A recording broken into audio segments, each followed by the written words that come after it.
বিসমিল্লাহির রহমানির রহিম। প্রিয় দর্শক, দেখছেন প্যারামেডিক মোহাম্মদ শামা। আজকের আলোচ্য বিষয় হলো প্রোটিনিক স্যালাইন কি এবং প্রোটিনিক স্যালাইন কোন কোন রোগীকে করবেন এবং কেন করবেন, এবং এই প্রোটিনিক স্যালাইন করলে শরীরের কি উপকার হতে পারে। আজকের ভিডিওটি সেই বিষয়ের, দেখতে থাকুন পুরো ভিডিওটি শুরু করার আগে একটি কথা না বললেই নয়, যারা এখন আমার চ্যানেলটি সাবস্ক্রাইব করেননি অবশ্যই চ্যানেলটি সাবস্ক্রাইব করে রাখবেন এবং পাশে থাকা বেল আইকনটি বাজিয়ে দিবেন। তো চলুন আর দেরি না করে ভিডিওটি শুরু করা যাক।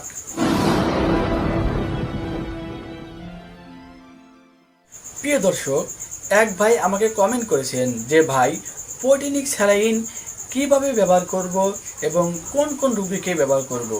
আজকের ভিডিওতে আপনাদেরকে পুরোপুরি ধারণা দেব যে এই প্রোটিনিক স্যালাইনটি কোন কোন রোগীকে করবেন এবং কিভাবে করবেন।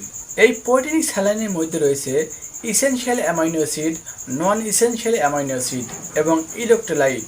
তো দর্শক, এই স্যালাইনটি ওই সমস্ত রোগীকে সেবন করতে হয় যাদের শরীরে অ্যামাইনো অ্যাসিডের ঘাটতি রয়েছে এবং ইলেক্ট্রোলাইটের ঘাটতি রয়েছে, যাদের শরীর অত্যাধিক দুর্বল এবং যাদের প্রেশার খুবই কম এবং যাদের শরীরে প্রোটিনের সমস্যা রয়েছে।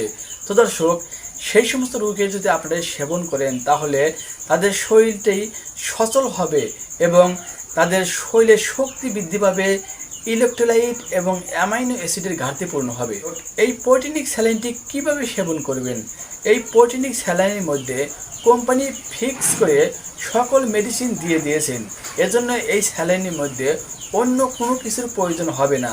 শুধুমাত্র এই স্যালাইনটি রোগীকে দিয়ে দিবেন মিনিটে 30 থেকে 40 ফোঁটা পার মিনিটে। এই স্যালাইনটি প্রস্তুত করেছেন এসকেএফ ফার্মাসিউটিক্যাল লিমিটেড এবং এটার দাম বাজারে রয়েছে বর্তমানে খুচরা মূল্য 400 টাকা। তো দর্শক, এই ভিডিওটি কেমন লেগেছে তা জানতে অবশ্যই কমেন্ট করবেন, আর কোন বিষয়ে ভিডিও পেতে চান তা জানতে অবশ্যই কমেন্ট করবেন। আর সবশেষ যা বলি, সবাই সুস্থ থাকবেন, ভালো থাকবেন, খুদা হাফেজ।